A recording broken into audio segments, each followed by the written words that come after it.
Heather Lopez here with part two of my 3 easy steps for profiting from your relationships. Now, part two is being social offline.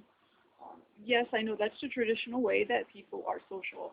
They develop friends and groups and networking and conferences.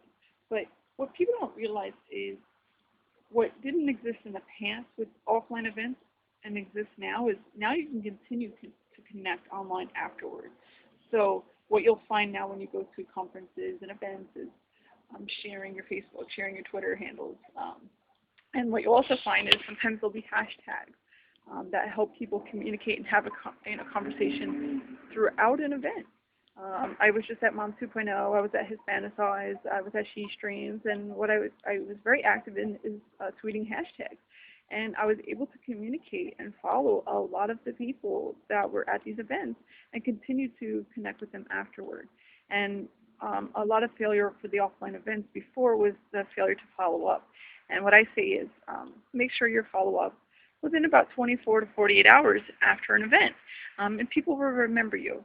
Especially if you're collecting business cards, make little notes on a profile or a contact that tells you where you met that person, what you talked about. Um, for me, I use business cards as a little memory thing, but that doesn't work for everybody. Do something that'll help you remember those people and what you talked about. Don't let the connections that you create die after you leave the event. Basically, when you're connecting offline, make sure you utilize that to bring about future changes in developing those relationships. And what you find is uh, the relationships you develop offline are actually stronger than online because now you have a face. Online, you can't always purvey tone, and you can't always read body language unless it's through YouTube. But versus in person, people will trust you more because they can look you in the eye and see if you're telling them the truth. And offline connections can create stronger relationships.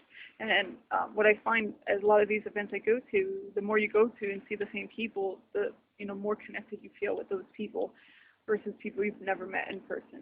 And so what I say is, go out to these meetings, to these conferences, to these mixtures, and don't just let this meeting, die with the meeting.